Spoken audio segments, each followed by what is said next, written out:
Brooklyn-based, artist-driven, God-optional synagogue. God optional. God optional.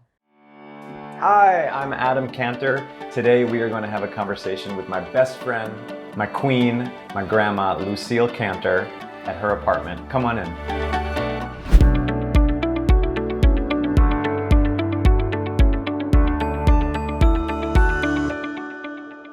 So here we are in my grandma's apartment where, of course, I keep my Grammy Award and my Emmy Award because Grandma has been my #1 fan throughout my 14 years working and living in New York and being an actor. One of my favorite parts about being in her apartment is just being surrounded by images of family. I'd say it's what she's most proud of, and it feels really good to be part of that kind of legacy. Here we go. All right.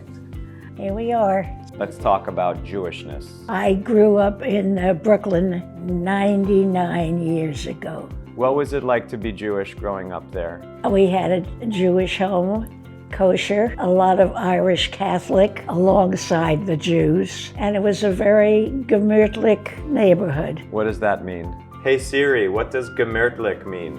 What does he say? She doesn't know. Gemütlich is gemütlich. Homey. Would you go to synagogue? Yes, not religiously. We were Reform, I guess. Did you have a bat mitzvah? No. No. I don't think they were bat mitzvahs. It never occurred to me. Girls were not anything. What else is new? Were you bar mitzvah? I was bar mitzvahed. Yes. Growing up in Great Neck, almost everyone was Jewish. I almost feel like my upbringing was a little more in a bubble than yours. In a way, I took it all for granted. It just was what it was. And I didn't come to really discover what it means to be Jewish and how to contextualize that in my life and in the world today until I was doing Fiddler on the Roof and started to really investigate and learn a lot. Growing up, was it crucial that you marry someone who was Jewish? Yeah, there was no question. If you didn't marry someone who was Jewish, would you have? That's terrible. No, we don't do that. What do you think now, for example, about your grandchildren?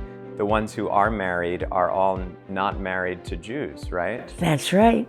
And they're all lovely people, and I'm delighted to know them, but it's not the same. So like, for example, my brother married someone who's not Jewish, but they do Seder, they do Hanukkah, they do all the things with a lot of intention behind it. I think it's less important that one marries Jewish as it is to continue Jewishness and pass down this wonderful gift that we have been given. That's right. Right? Absolutely. Great. So I'm going to feel less pressure to marry Jewish then.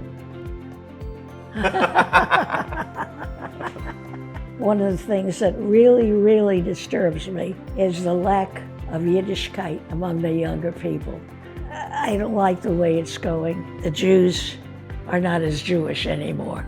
In my experience, there is a community of young people. I mean, I just hosted a Seder in Brooklyn.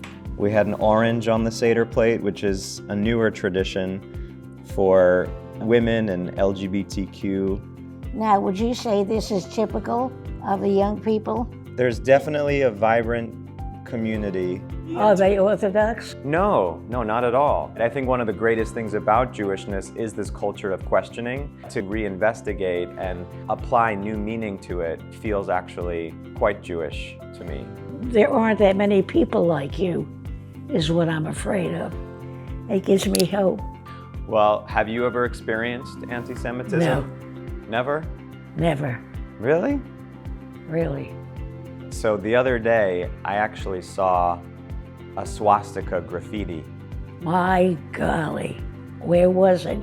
close to here. It was in Manhattan. It still exists, you know? It will always exist. Okay, so there's you and there's me. We'll fight them. In my career, I feel so blessed to have been able to play a lot of Jews.